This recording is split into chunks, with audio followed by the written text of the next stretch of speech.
on this beautiful Sunday. I know it's the end of the weekend, but thank you for being here. And this webinar is featuring Shri Aswath G and Dr. Kanikeshwaran, um, who will introduce their upcoming parallel experiential retreats, Experiencing Shiva and Experiencing Ragas.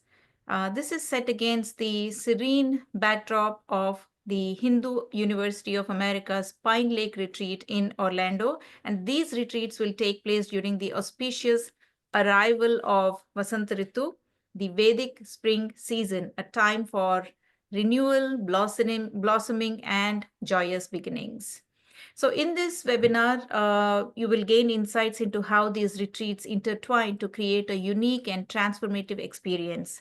Shri Aswath Ji will share details about the Experiencing Shiva Retreat, which will include Ganapati Puja, Panchanga Sana, which is listening to the Hindu almanac, Rudrabhisheka, Homa, and Vedic chants, all designed to immerse participants in the divine presence of Shiva. Meanwhile, Dr. Kannix will introduce the Experiencing Ragas retreat, which explores India's rich raga-based musical heritage through classical music, vibrant celebrations of Holi, and an attunement to the harmonies of sound and spirit. So together, these retreats offer a rare confluence of spiritual and artistic traditions set against the awakening of nature. Now, this webinar is also going to provide an opportunity to ask questions and learn how these retreats intersect to create a holistic experience. Whether you are drawn to the profound spiritual practices of Shiva or the melodic depths of Indian classical music, this session, I'm sure, will inspire you to embrace the renewal of spring and the Hindu New Year, which is Yugadi, in a truly meaningful way. So do not miss this chance to explore how these retreats can enrich your understanding. I will hope that you will immerse yourself in this webinar and make your informed decision. With that, I'm going to open the floor to Shri Aswath Ji and Dr. Kannix. Before that, I'll give a short introduction to our guests.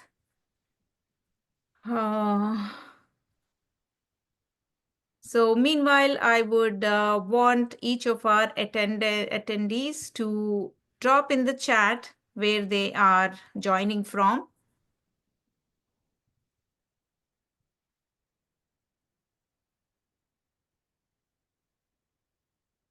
Please, yes, Wagmi from Vancouver, Bodhi from Kolkata, Jayanti from Seattle, Varsha from Seattle,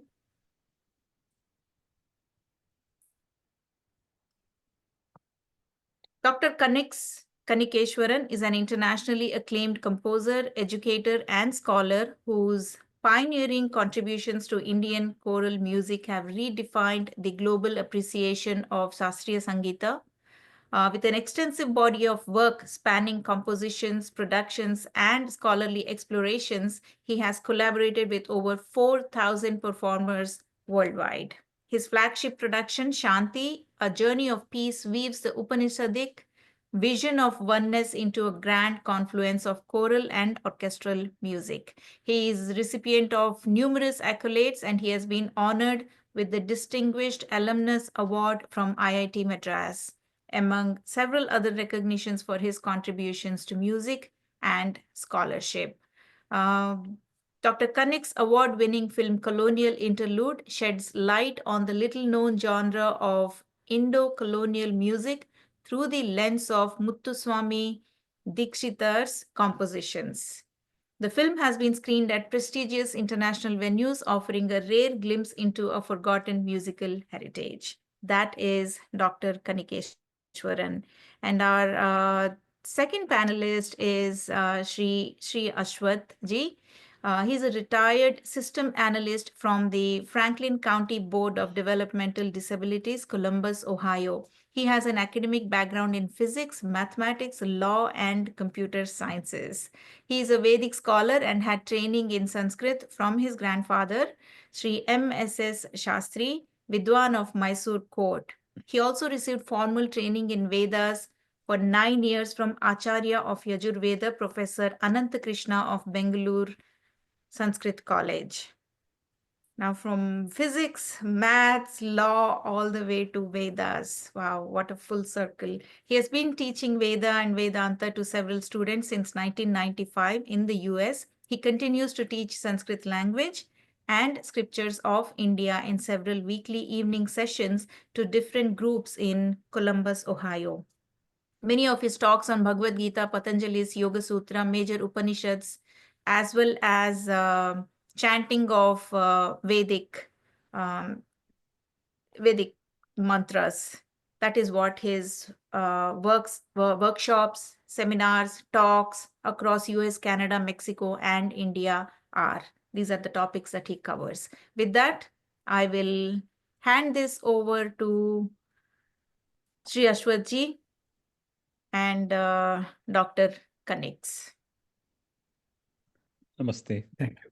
First of all, thank you for the very kind introduction. So Aswaji and I talked about how we would distribute the time, and we said, okay, we'll just start off with like 5 minute intro where both of us speak, and then he will talk for about 10 minutes on the Experiencing Shiva Retreat, and then I'll spend about 10 minutes on experiencing music, and then we'll come back together for some questions and probably some registration. And then we'll talk about how the workshops intersect and what we can expect on Saturday night and on Friday night and so on.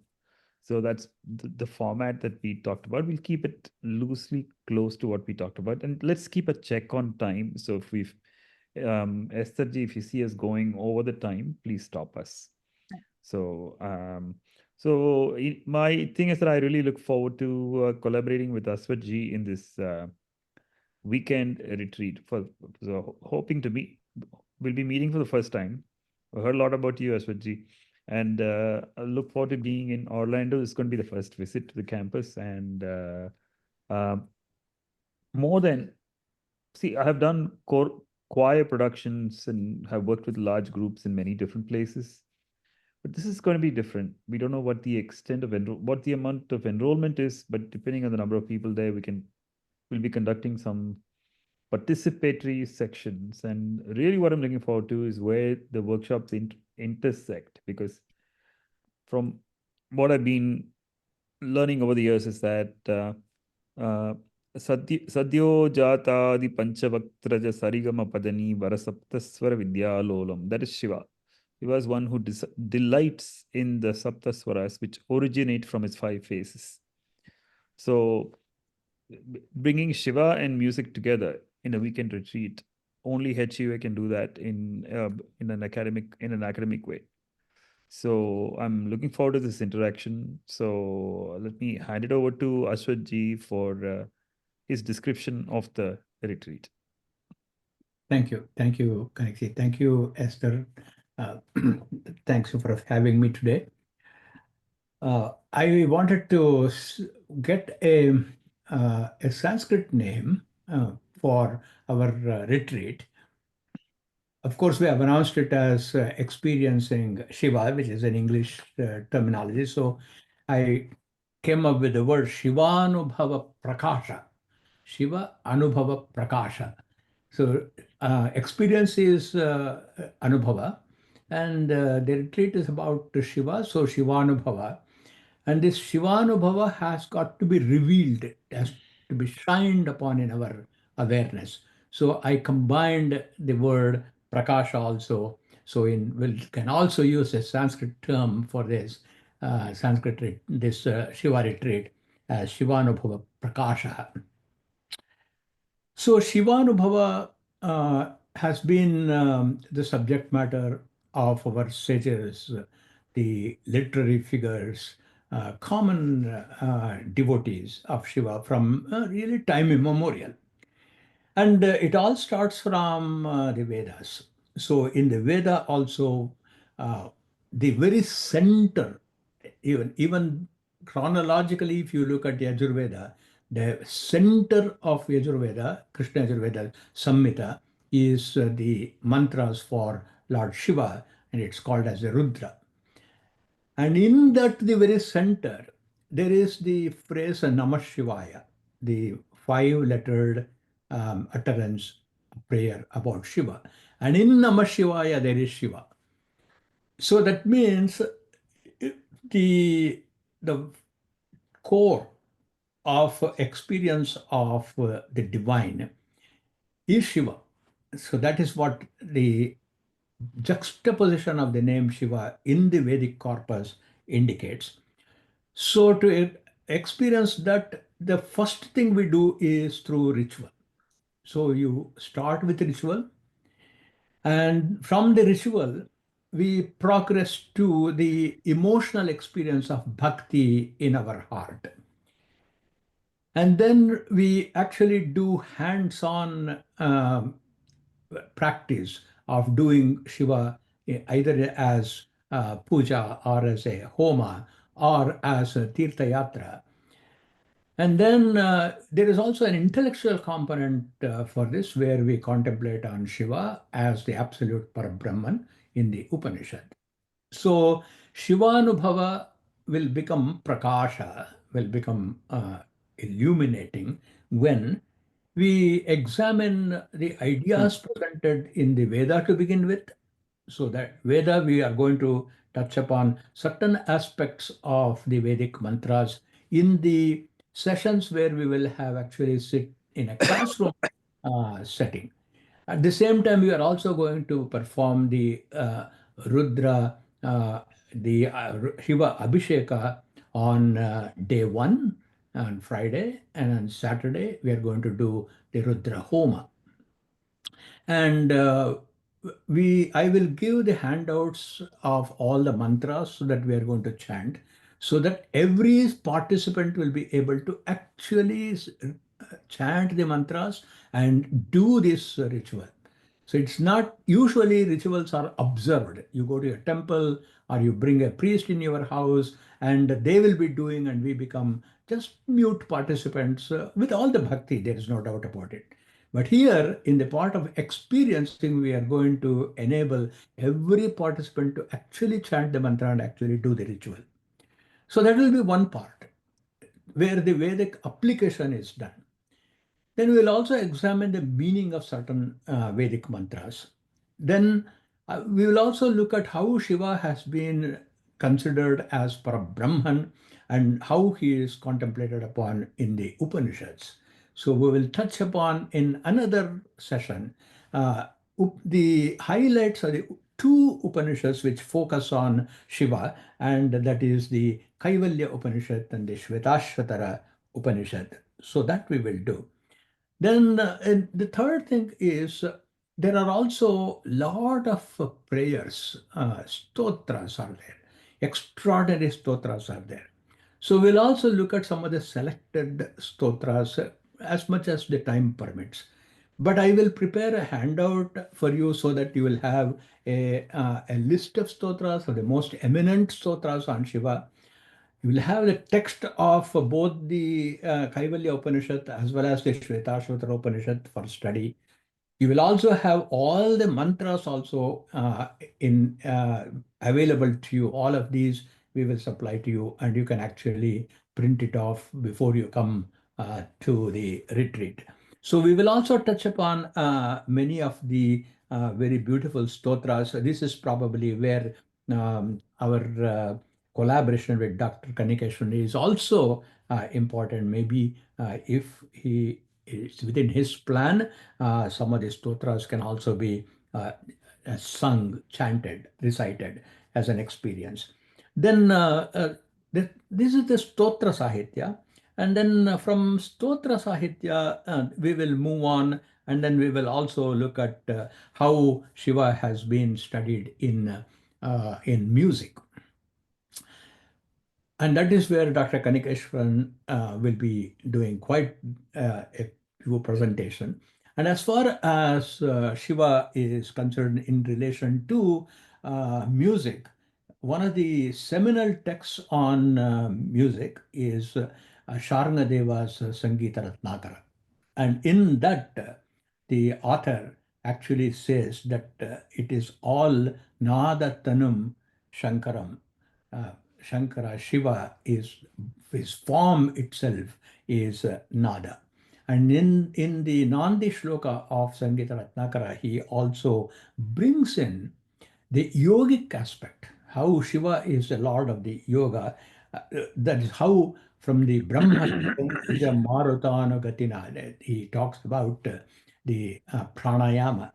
And then because of the control of the chitta, of your mind in the heart, he is experienced.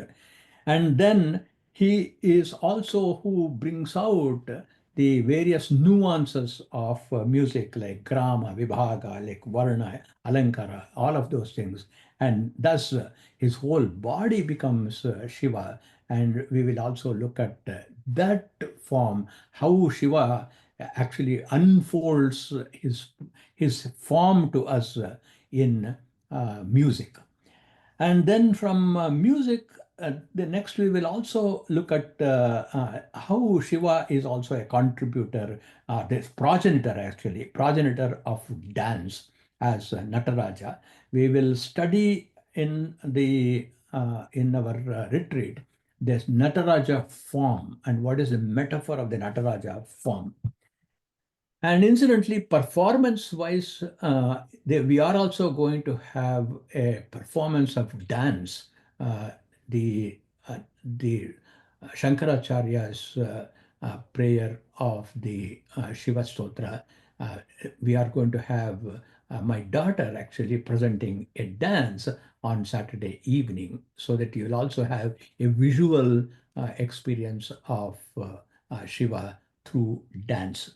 And we will also look at the iconography of Shiva. And then we will also look at how Shiva is seen in the Puranas. So in the Puranas, we see in the form of Shiva a number of artifacts he is holding.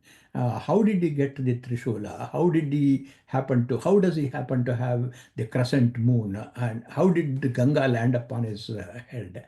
And some of these things we get from Itihasa and Purana. We will look at many legends of Shiva.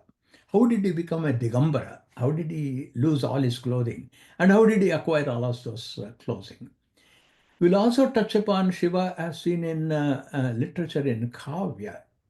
In literature, especially the great poet Kalidasa has exhaustively explained to us that Shiva is, after all, the manifestation of all the 8 forms in the creation, the 5 elements, and then the two concepts which establish time, Surya and Chandra, and the Yajamana, that is the worshipper himself.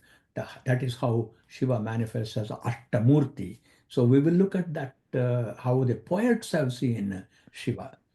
And then we will also look at the Shiva iconography. For example, there's such a rich resource is there. The resources from the Veda is there, resources from the Puranas are there, from Stotra Sahitya is there. Therefore, our ancients brought all these concepts into the visual iconographic forms in all our temples. And in many of the Veda mantras have been represented in the temples. And then how we can map the Rudra mantra to the various iconography of the various temples, that also we will see a sample of that. So as you can see, the scope of the subject is extraordinarily huge. It is something that we cannot complete within 2 days or 2.5 days. It takes 2 or 3 lifetimes to know. But the idea is, here is the scope. Here is how much material is there. Here is the glory of this Devata of Shiva. And then you please take from this, let this be a launching pad for your further studies of Shiva.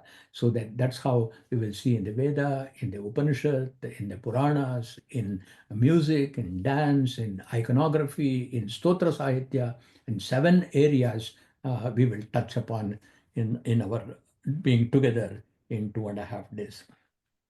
Then, as far as experience itself is concerned, it is an experience is a very personal. It cannot be objectified. So, if you may, Esther, can I invite one of our attendees here, Jayanti, who has been in my chanting class, whether she can give a couple of her ideas of how she has experienced when she has chanted the mantras. Yeah, 1 second, G. I think we are past time now. It's 9:20. So if we want to stick to the schedule, is it okay if I jump in and Yes, then we yes, can? yes. Yeah, Also, we do not have the facility of our attendees talking on this, That's being fine. able to say That is fine. I just wanted to mention that. yeah. Yes. okay. Yeah, thank you, G. So, experiencing ragas workshop.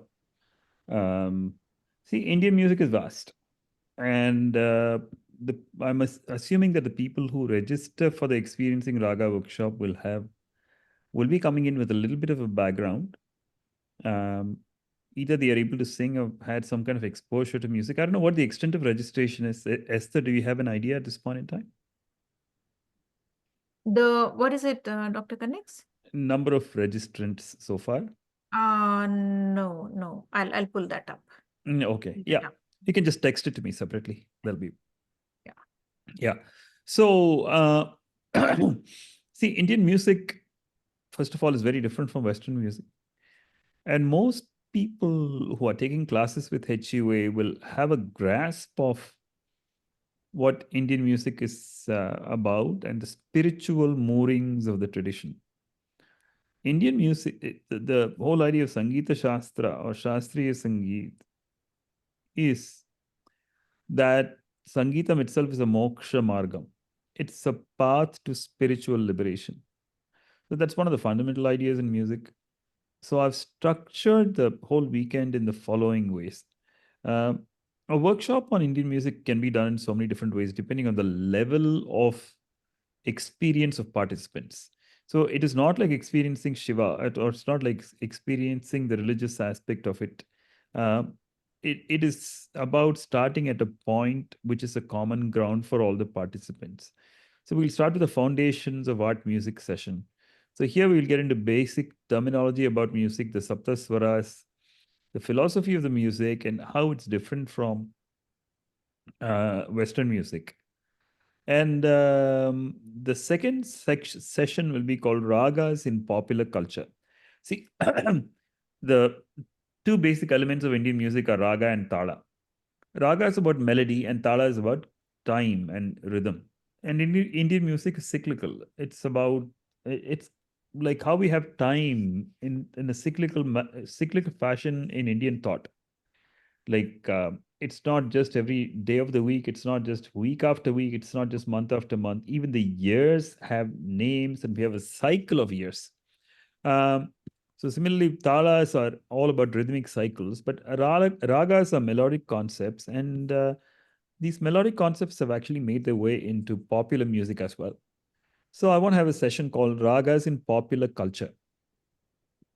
Um, in this, we'll talk about how ragas have influenced film music, and that will take us into the next session as to what exactly a raga is. What does a raga convey? How does it relate to moods and sentiments and seasons and so on and so forth? And then we'll get into a session which talks about ragas in Carnatic music. As you all know, the music of India is broadly divided into Carnatic music and Hindustani music. So Carnatic music is the music of the southern region of India. It's southern Indian music, whereas Hindustani music is the music of the rest of India.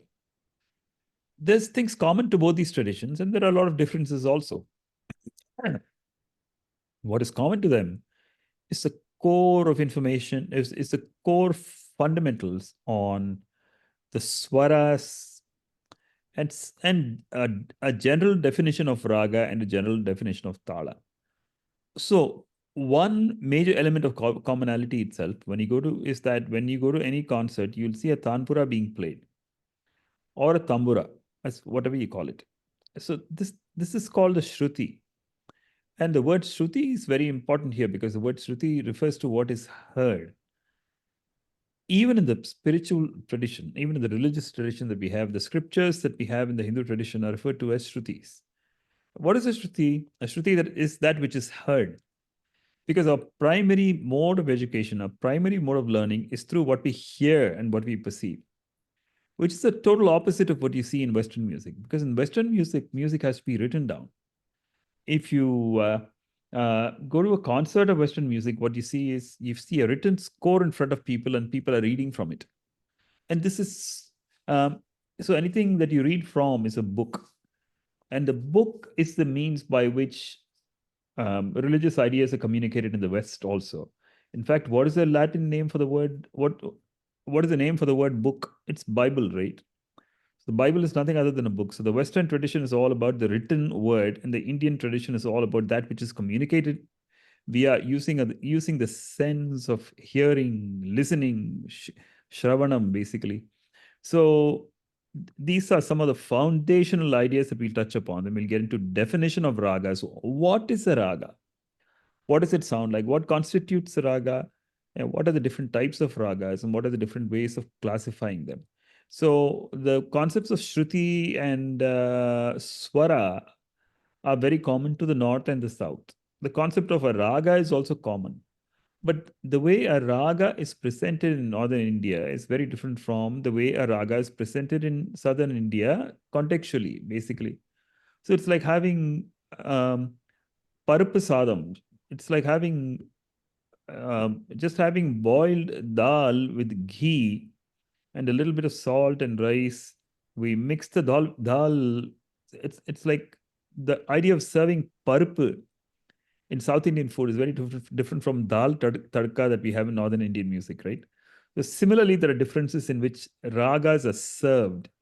Ragas are served in Southern Indian music in the form of kritis or compositions that have been written by various composers of Vageyakaras. Whereas in the Northern Indian tradition, you have what's called a bandish or a khayal, where the importance is more on the melody and less on the text. So we actually discuss the differences in which music is actually served, music is actually performed. So there'll be two sessions, one on ragas in North Indian music and one on ragas in South Indian music. Parallelly, while all this is going on, we will have some sing-along sessions. We will learn some short compositions that we can sing together. So one of the things that I've done over the years is to extend the idea of choir singing that we see in Western music to Indian music. So how do we work a group of people to sing together, and how do you, with the minimal, depending on the number of people we have, we can experiment with harmonies, but how do we sing a song together and convey something? And then extend that topic to talk about how people created the Vageyakaras or composers. How do they create compositions in different ragas? And since this is the Experiencing Shiva weekend, we will focus on compositions related to Shiva in the sing-along sessions that we do. We will also focus on a composer or a Vageyakara from southern India. His name is Muthuswami Dikshitar. Muthuswami Dikshitar, I've been studying his work for many years together, and I'm working on some publications as well.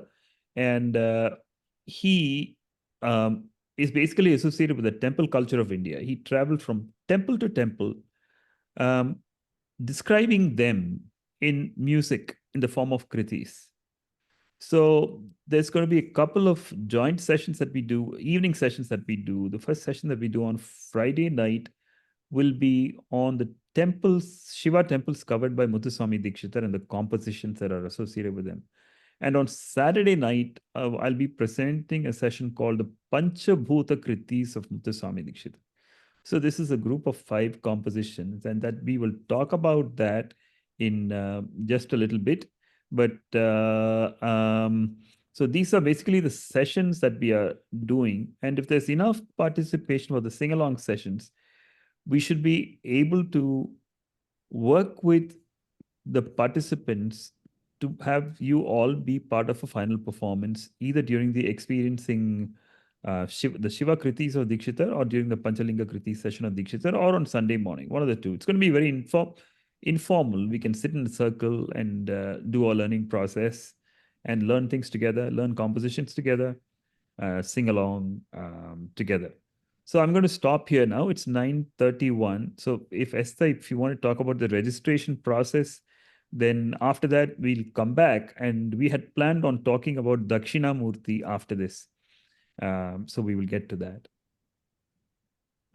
Yeah, I have dropped the link for the registration in the chat. I hope all of you are able to see it. It's pretty simple. Just click on the link and the instructions are right there. I'll give a shout out to some of the attendees that have joined a little later. I mean, after the session has started. We have Shanta Srivastava from Montreal, Bay Area. From Bay Area, we have Santosh Rao, Priscilla from Trinidad, Bhanu from Bengaluru, and Jayanti and Srinath from Dallas, Texas. It's so exciting to have all of you here, and I'm hoping to see all these names in at the retreat. This is going to be such an exciting time, time, a divine retreat. This is going to be experiencing Shiva along with the arts, Nataraja, experiencing Nataraja through the dance that Sri Aswath G's daughter will be presenting, and through ragas that Dr. Kannix will be presenting. I can already imagine when Dr. Kannix was describing like how we are going to sit in a circle and then sing some of those ragas. I can already visualize how it's going to be. And music has been a very integral part of our retreats at HUA. Whenever our staff meets there, we make it a point to end all our sessions in bhajan, kirtan, singing, and then we sing. We all of us get together and sing songs. So this is going to be a great time. So I encourage all of you to visit that registration link, registration page. Look at the link and join us at Pine Lake Retreat. The campus itself is very serene and beautifully located in Orlando. 40 miles off of Orlando. So we hope to see you, many of these names here. And we do have from Jayanti ji, we have a comment that Ashwath ji wanted her to come and appear on camera and say it in her words, but we do not have such a facility on the webinar. So I'm going to read out what she has just sent. I had a great experience learning Rudram chanting with Ashwath ji. Ashwath ji gives context around what we are chanting, why we are chanting, and more, explaining it in simple terms. He intersperses the commentary with shlokas written by great devotees such as Appaya Dikshitar. This helps us relate well to the Vedic mantras and feel the power of the mantras. I also was able to take this learning and participate in local Mahanyasa Rudram chanting. Ashwath Guruji is a wealth of Vedic knowledge, and we can learn so much from Guruji. This is what Jayanti ji had to say. So, yeah, the registration links have been posted again. So you can please go and look them up. Both Experiencing Ragas and Experiencing Shiva registration links are up here. Yeah, over to our panelists. Yeah, so we had planned on getting into the topic of Dakshinamurti. So I'm going to invite Aswath Ji to talk about it. So if you can go on for about 5 minutes, Ji, then I will take over Dikshitar's aspect of that after that. One of the forms of Bhagavan Shiva, uh, he manifests actually in the presence of the deities as the teacher.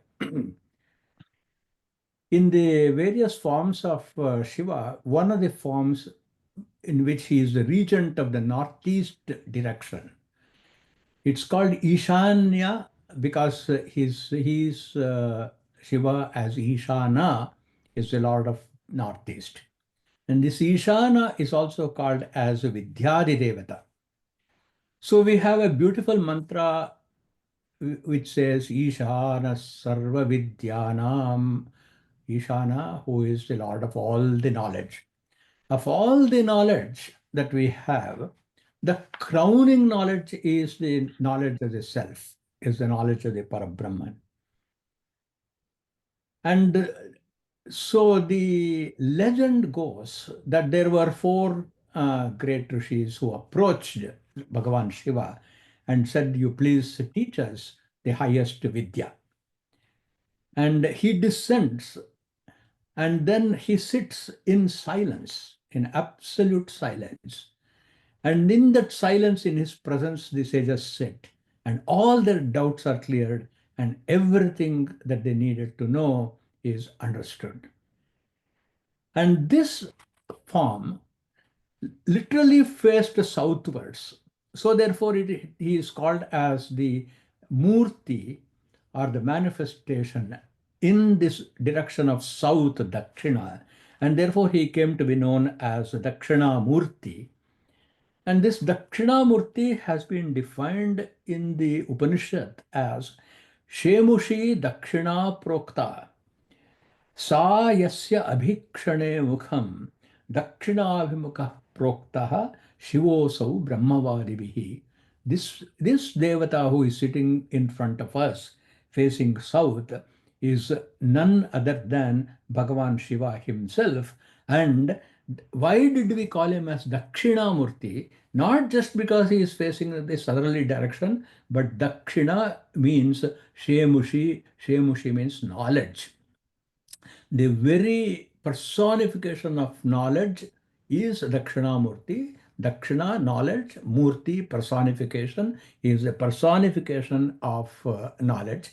And there is an extraordinary stotra by Adi Shankaracharya called the Dakshinamurti Stotra, in which they say that Chitram Vatataror Mule Vruddhashishya Gurur Yuva Gurostu Maunam Vyakhyanam Shishyastu Chinna Samshayaha.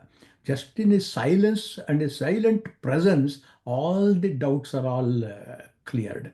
That's the concept of Dakshinamurti. And Dr. Kanikeshwan also mentioned to me that on Dakshinamurti, Sri Muthuswami Dikshitar has done an extraordinary composition. I will request Kanikshji to speak on the composition of Dakshinamurti by of Muthuswami Dikshitar. Yeah, and just one second. Yeah.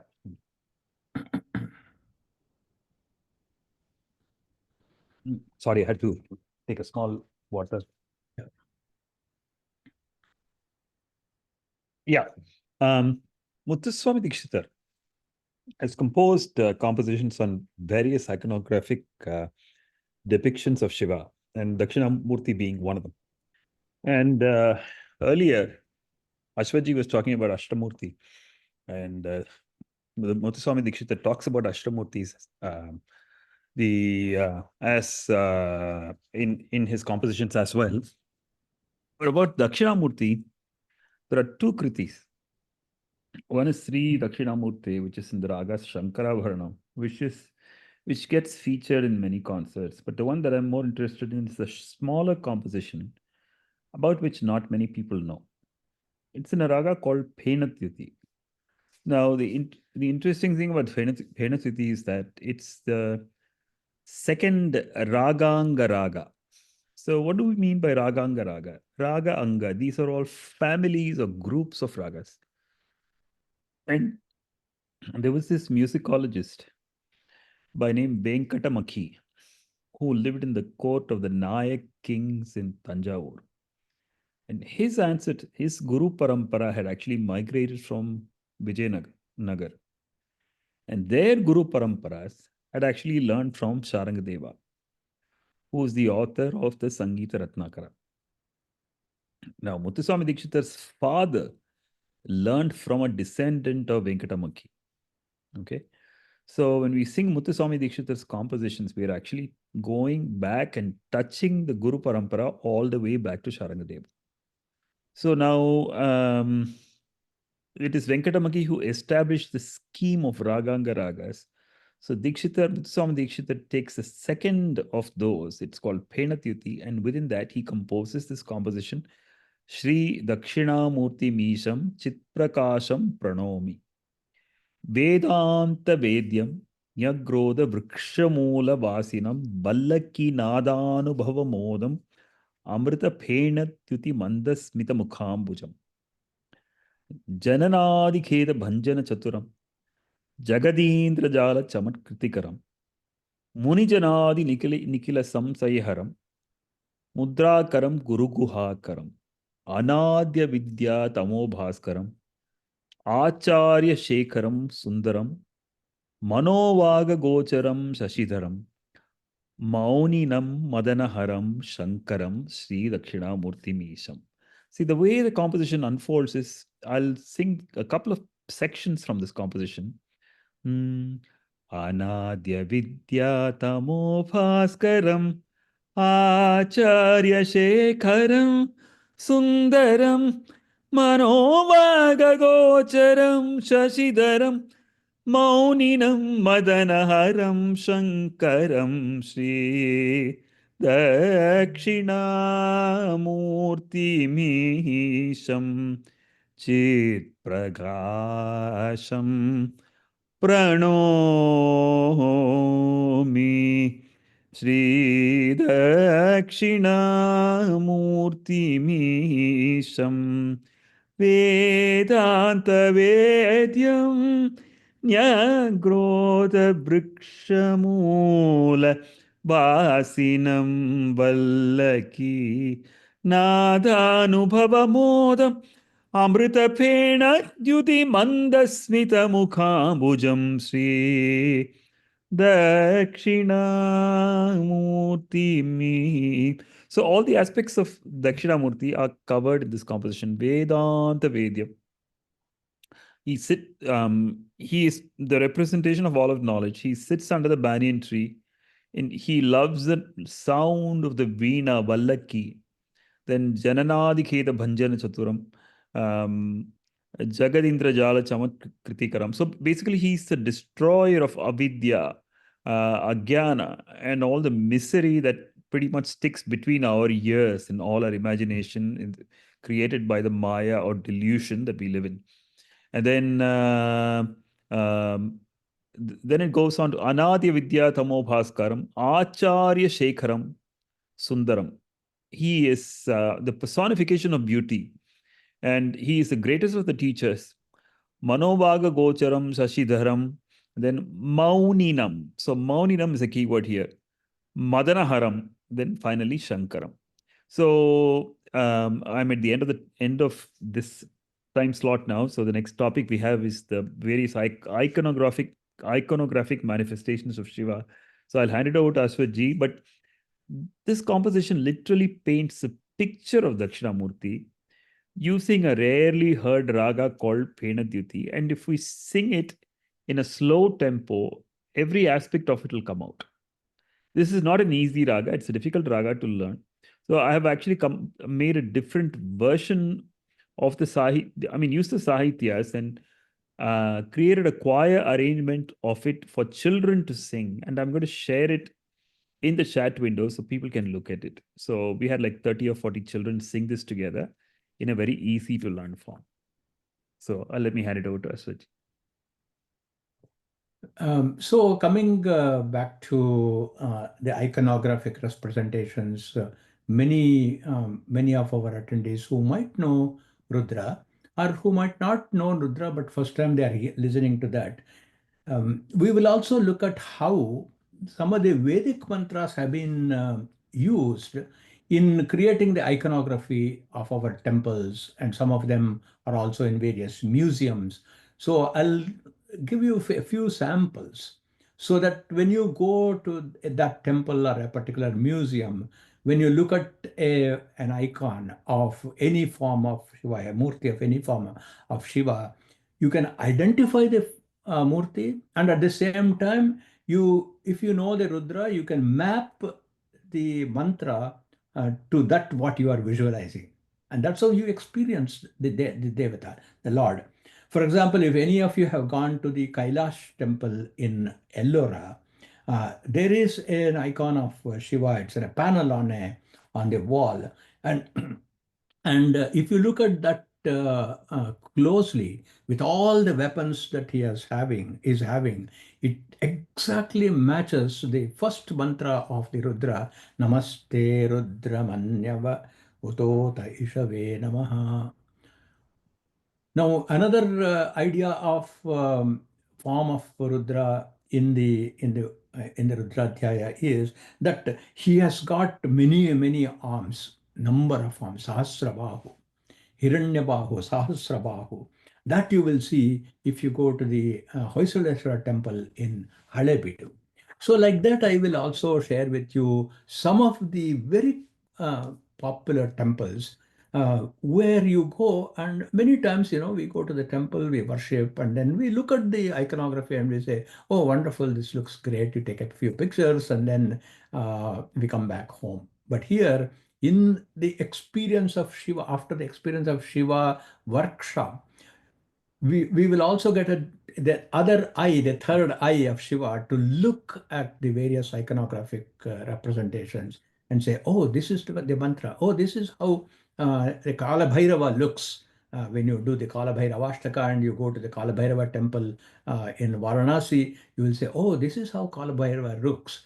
And then he is also called Soma. Soma means Sa Uma, with Uma. So how does he see with Uma? Then look at some of the legends. Ravana is supposed to have to carry the favor. Actually, he wanted to bring the entire Kailasa, the whole Parvata, along with the Shiva, Parvati, and his entire family. He wanted to bring the whole thing transferred to Lanka. He wanted everything that is beautiful and grand to in his Lanka, in his capital of Lanka. So he wants to bring the Kailasa Parvata itself and put it in Lanka. So he lifts the entire Kailasa Parvata when Shiva actually presses down with his big toe of his toe. Then his hands are trapped. When his hands are trapped, he sings a prayer for Shiva in Samaveda. And then when you look at that, how do we visualize this?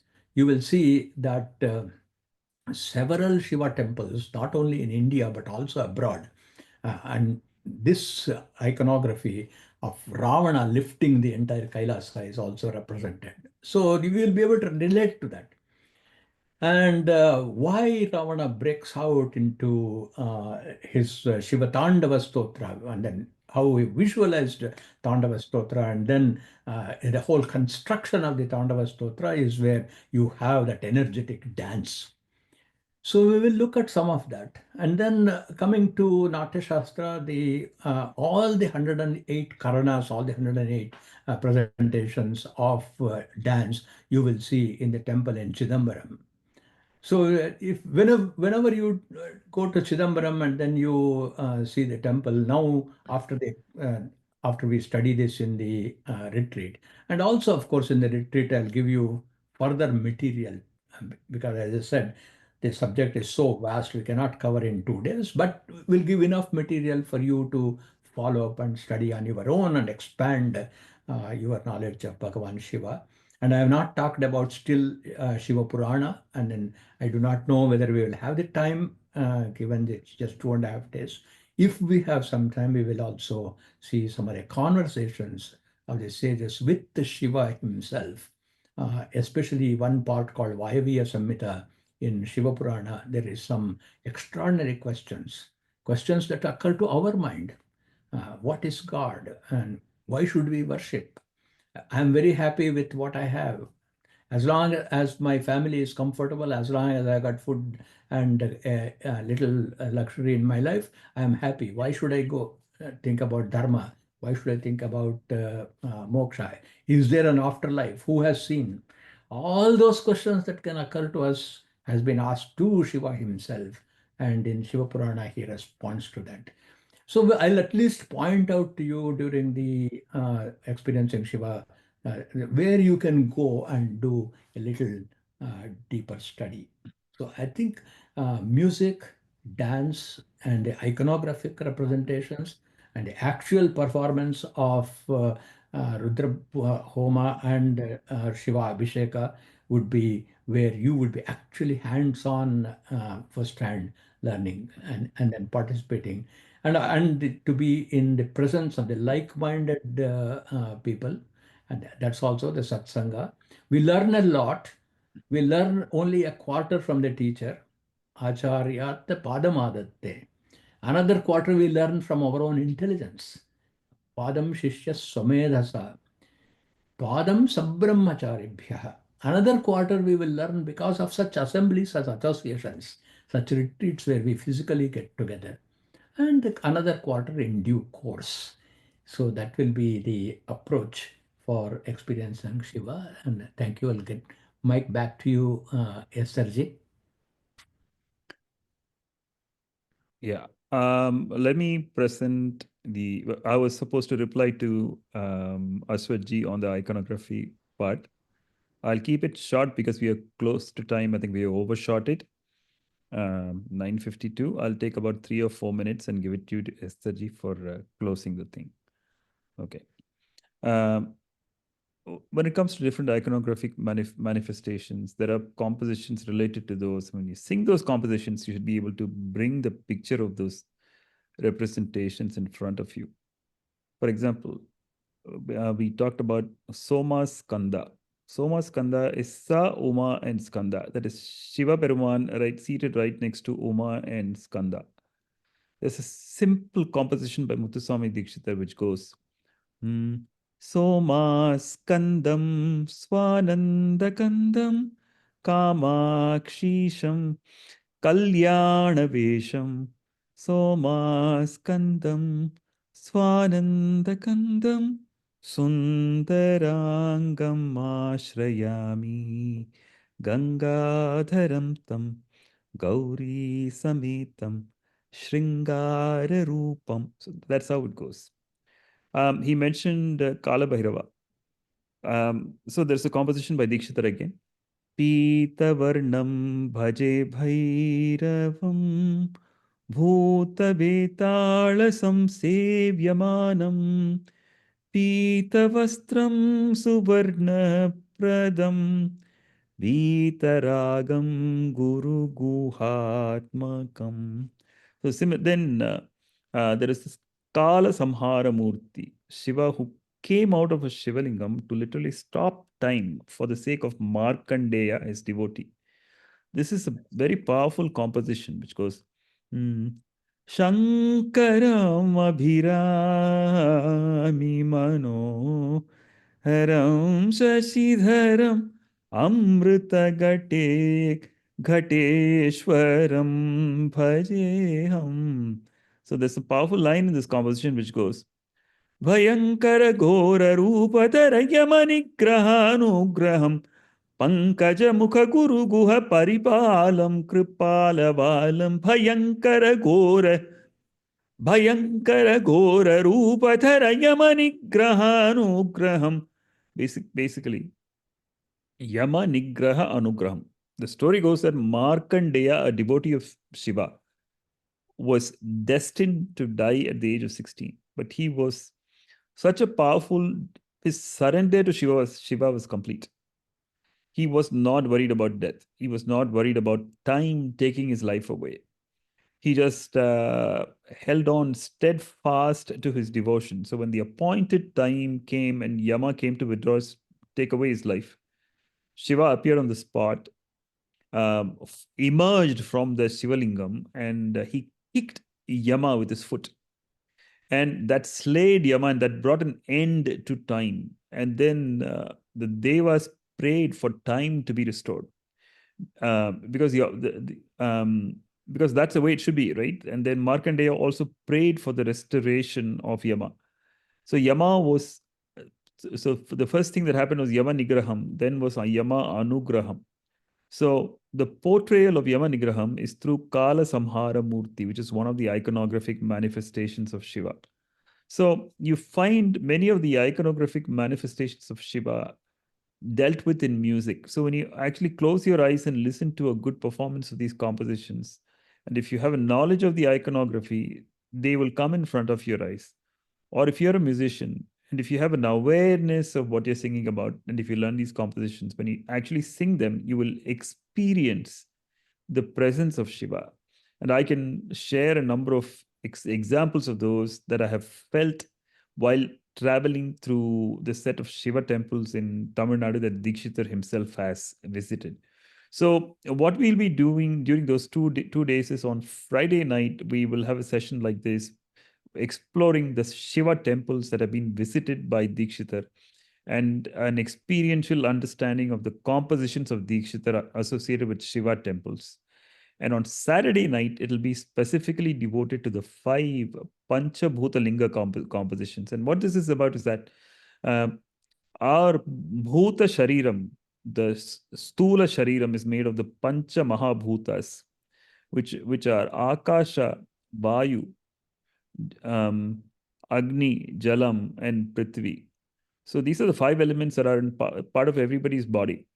And Shiva is worshipped in the form of these elements. So we have the Prithvi Kshetram in Kanchipuram. We have the Vayu Kshetram in Sri Kalahasti. We have the, going in order, we have the Akasha Kshetram in Chidambaram, Vayu Kshetram in Kalahasti, Agni Kshetram in Tiruvannamalai, where my father hails from. And then the Jala Kshetram, Apakshetram, it is in Tiruchirappalli, Jambukeshwaram. And finally, the Prithvi Kshetram is in Kanchipuram. And there are 5 beautiful compositions that are associated with it. So we'll explore these compositions in detail. So that is what is special about the evening session that'll happen there. Those should be open to other people as well, I think. I would hope. So I think that's what both of us had to share. So I'll hand it over to Esther so that we can close the evening for today. You're on mute, Esther. You are mute, Esther. Sorry, I was saying thank you so much, Dr. Kanix and Shri Aswath Ji. It's going to be a very, very enriching time. Being a Shiva Bhakt myself and a lover of classical music, I am very excited about it. And this time I will be attending it as not a volunteer or a HUA staff, but actually as a participant in the retreat.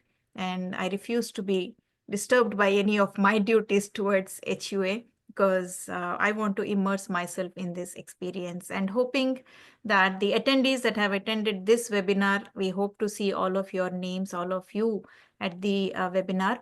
We have a quick 2 questions I want to read out.